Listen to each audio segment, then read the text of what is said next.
All right, What's people. going on, beautiful people? How y'all doing? How y'all feeling today? Yeah. Welcome to another wonderful episode of IMO. Come I'm on. Jeff, and with me always. Tawati, aka Man on the Road. Facts. Get in there. Before we go any further, guys, don't forget to Like, subscribe, subscribe, comments. hit the notification repost. bell, so when we post new content, you guys get it here first. Also, tell your mommy, your ups, your do bestie. all of that. Do Tell all 'em. of that, people. Do all of that. What Yeah, we getting in man. today, bro? Yeah, you tell me, man. Tell me what we doing. Today, it's more like looking at our humane side as human Excuse beings, me. right? For me, Oh man, excuse me. I'm all about this nuclear family structure where you have your parents, kids, all that. For me, I believe children are like a second chance, right? They're like the future. So I believe it's like a second chance to do, because as we get older, we realize where we made mistakes, and and wish we could go back. And time is time. Once it passes, you can't get it back, right? Yeah. So I believe children are like the opportunity for us to like not necessarily force, because some parents actually take the piss with that, where they just Force their failed career their ambitions life, and stuff wish just on down their nah, kids. That's not what I'm talking about. Your kid has to be his original self, but you impact wisdom and knowledge in him enough to know how to navigate life, so they don't make as much mistakes as you did, right? Quick one, yeah. Just hold on to that thought, yeah. Right. That just reminded me of a story. Jamaica was saying something on the podcast recently about how like he tries, or he tried from the beginning to teach his kid how he's just a guardian. You understand what I mean? And Right. like how like his kid has to still be the one to be a better version of himself, but learning from his father's efforts and his father's mistakes and whatnot. Right. And he said he put his kid in a bunch of classes, jiu-jitsu and whatnot, and they were in the south of France. They were at the beach. The boy came with his ball. He was playing at the beach with some bigger kids. They were white, whatever. They are playing, things get intense. The boys want to go to the other side of the beach. He doesn't want to go, so they take his ball. You know what I mean? And then they start like bullying him, tossing him around, whatnot. He was standing on the side of the beach, that's Jamaica, with the other parents and stuff. And he was just observing. He didn't say nothing, man. And his kid, after a while tussling with them, comes to him and whatever, starts crying, starts tugging at him. And then he just shunned the boy. And then his mother, who like obviously comes from the protective perspective, Right. is rushing, coming, and he turns around and he looks at her and he's like, "Do not touch that kid. Leave him." And then the boy looks at his dad. He stumbles around a little bit. He tugs on his shorts. He cries a little bit. And then after a while, the boy stands up, looks at his dad, and he goes to the other side of the beach, and he gets business done, bro. He gets his ball. He pushes one or two niggas around, gets his ball back, and he comes back. And then the white the parents are quivering like, "Oh, did you see your kid?" The girl was like, and the man was speaking in French, obviously. And the girl was like, he didn't even give two fucks to listening to the guy. Like, bro, you were blind when these kids were doing all these things, Abi. Now this one has gotten up for his rights, so you don't believe, say, now one day. Do you understand? That's so crazy. he taught the kid that lesson in real time. Instantly, Seeing his father right. there also made him understand that, yeah, this nigga's not going to get involved unless he really, really has to. Doesn't look like he has to. Right. Let me handle business. That's serious lesson there. For me, bro, I won't lie to you. I'm about that life. I'm looking forward to having my own kids. Like I learned so much from my nieces and my nephews. Yeah, see, kids, they'll teach you, especially when you want to be like part of their life, like you want to be part of like their upbringing. You learn a whole lot about yourself. There's so much about us, our childlike side, that we've forgotten. Growing older and experiencing a whole lot of bullshit. But when you have experience with them a few times, you'll be like, oh wow. You learn to know how to be blunt with certain things and not to take things too seriously sometimes. So it's amazing. Anyways, I was having a conversation with my one of my cousins a few days ago, and she goes all,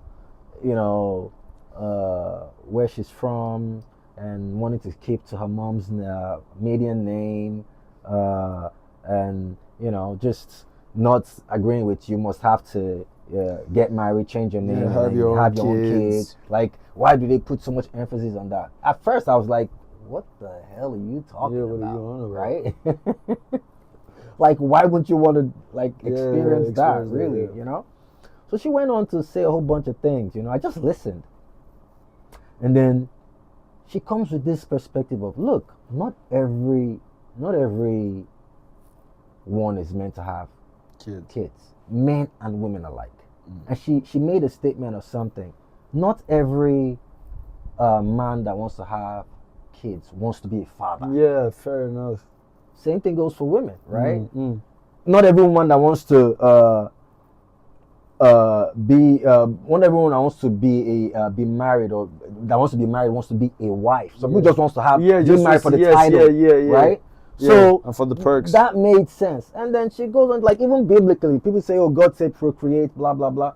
Even in the Bible, there's a woman that was barren, Yeah. right? So that's the only person the Bible called her. But what if there are a bunch of other women that, because I mean, life has been going on from time, right? And she said that, you know, if you really care about kids so much, there are a bunch of kids that are homeless, that you know don't have you know, if parents you or have people that who care love about and care, them. adopt one and do that. She is of the opinion of not having kids and whatnot. And like after she made those some really strong point, like I'm like you make sense, like makes sense, right? Because truly, not every woman would have, not every woman is going to get married, because if you check out the ratio of women to men on the planet, they're like, for every one guy you have I think it's like 10 or 12 women. So like, there are gonna be a whole lot of grumpy old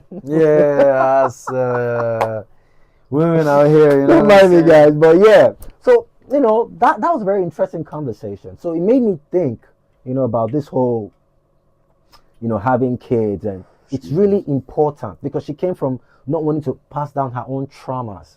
That's another perspective. Her own kids, she wouldn't have. She doesn't feel like she has that patience, and it's good to be honest with yourself to know that, oh look, I can't do this, and don't just go with the societal pressure of family. I have to marry. I must marry. I must have my own children. If you want to have kids, if you want to care for kids that much, you can adopt a child when you feel like, okay, at the age you feel like they won't be too much of a burden. Because she also made mention of, there are ladies that do this thing and they hate their children. They resent them over time because they feel like, because I spent so much time raising you, I didn't do what I would have done with myself. So that hit me differently. So I'm like, yeah, that is true. People talk about the way things are supposed to go, the natural order of things, but life is life. There are gray areas that people don't like to look at and, pay attention. Those things are important as well, right? So, I'm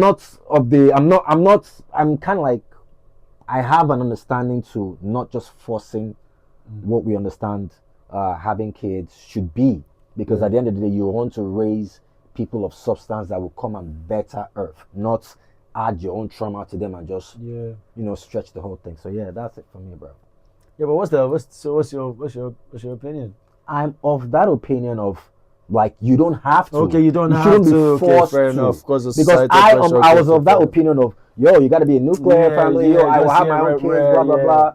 I mean, you can have your own kids and still adopt, right? True, Spread love, like they don't have to. I don't know where that came on for her. Why? Because she was really passionate about that conversation. Like, not wanting to have kids, not wanting to raise her, and she's adorable with my nephews and nieces too. So it's just good to look at that. Yeah, that does make sense actually. I'm also of the opinion that it's not for everyone, and if you can be honest enough with yourself to recognize that, then you should be honest enough with yourself to not ruin the life of your unborn kids. Get into a better position. It's never too late to have kids. Niggas have kids at 40, 50. Niggas have kids all the fucking time. Because it was a really lengthy conversation. I also told her, look, never say never. You might get to the point where you feel like, oh shit. And for women, it's not for biological reasons. For women, it's not after a certain time frame. She only has like a window to stick to that decision. Right. After that window is going to be her only reality, true. or like a very high percentage of. I told her that, So it's just for me, like I said, if you're having kids, you're passing down By extension of knowledge, yourself, not yeah. just raising, extending this your trauma Yeah. down your lineage and just Yeah. making Teaching the earth them terrible. the things that you were taught, You know, not even the good ones. yeah. You know, Because, especially the bad ones. kids are actually visual learners. They don't learn from what you're telling them. Yeah, They're yeah. watching you. So Yeah. if you're acting like an Yeah, asshole all yeah, day, yeah, bro, yeah, they're exactly. picking that shit up Yeah, like yeah. real quick. Mhm. You know. So yeah, that's true. That's my opinion for today, bro. Yeah, that makes sense. For What me, you got for us? For me,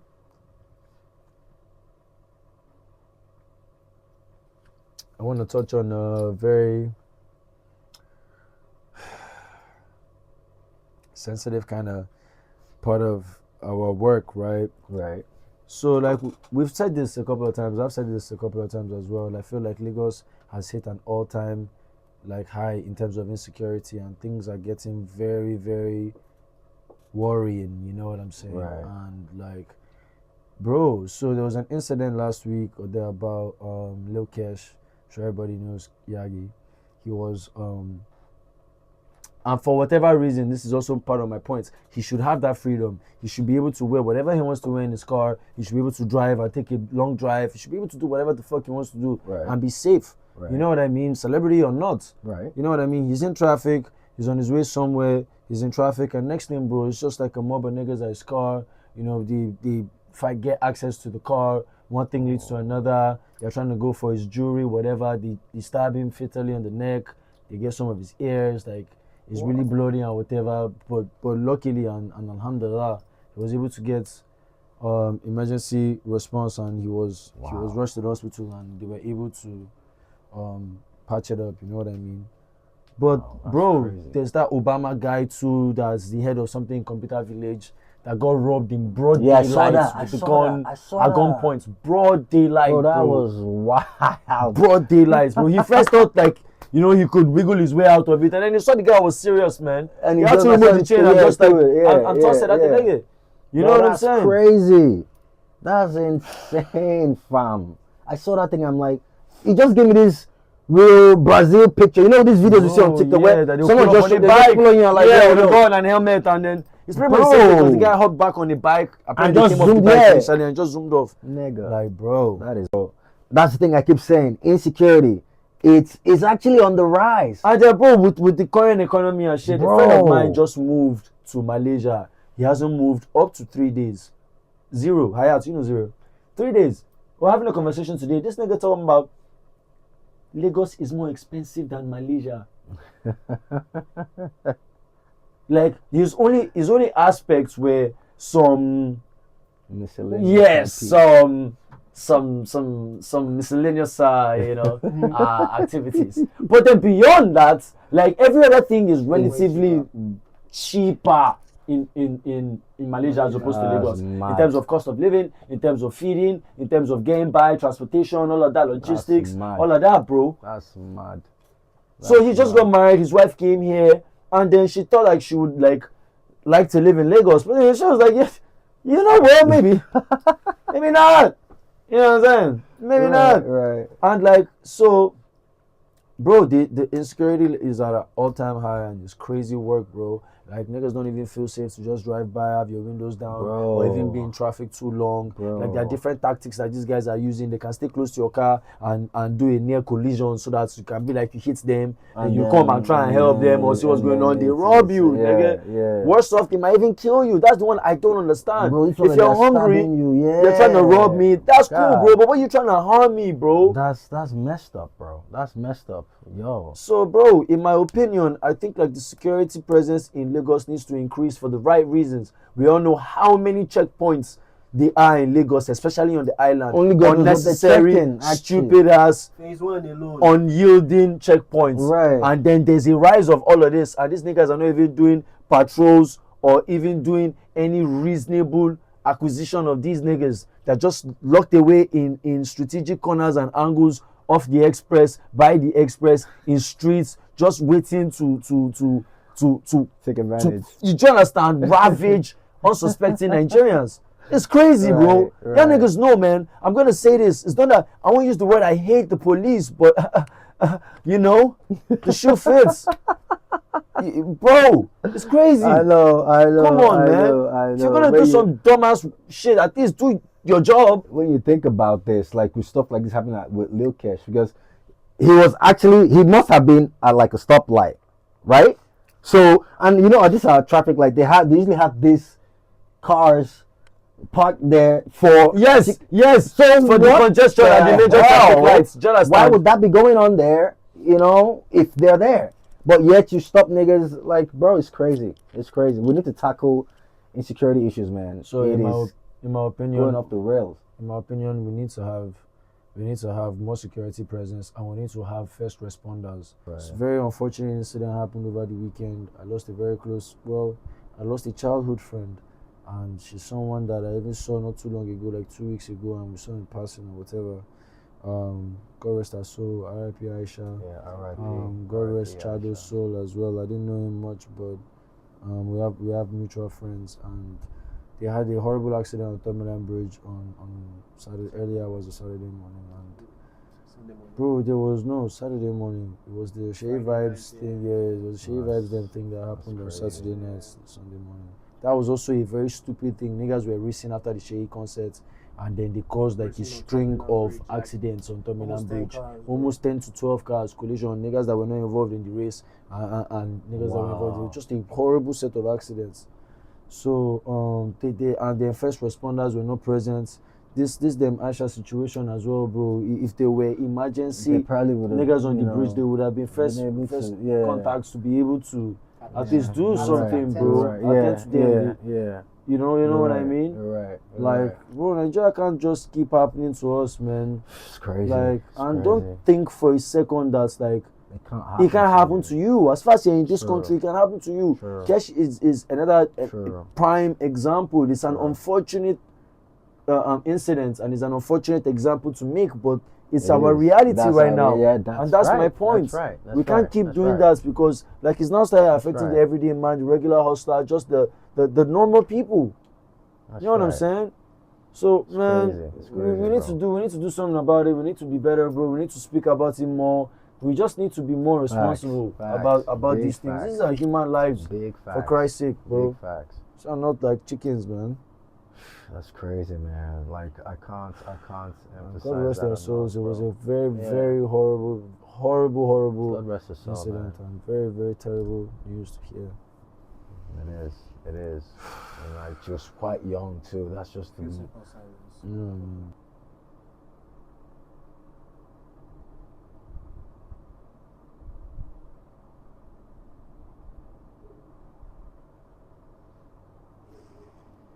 God rest their souls. That leads me to the thought of the day. Right, what you got for us, brother? Man, my thought of the day is always make time to enjoy the little things, because grief will always make time for itself. Say it again. Always make time to enjoy the little things, because grief will always make time for itself. True. I mean, I don't think I even need to say anything yeah, about that. It's straightforward there. Yeah, so ladies and gentlemen, boys and girls, that's it for today. Don't forget to like, subscribe, comment, do all of that, people. Repost, hit the notification bell so when we post new content, you get it here first. Share your thoughts, what you like us to get into. So we'll see you next time. Be safe and be great. Yep.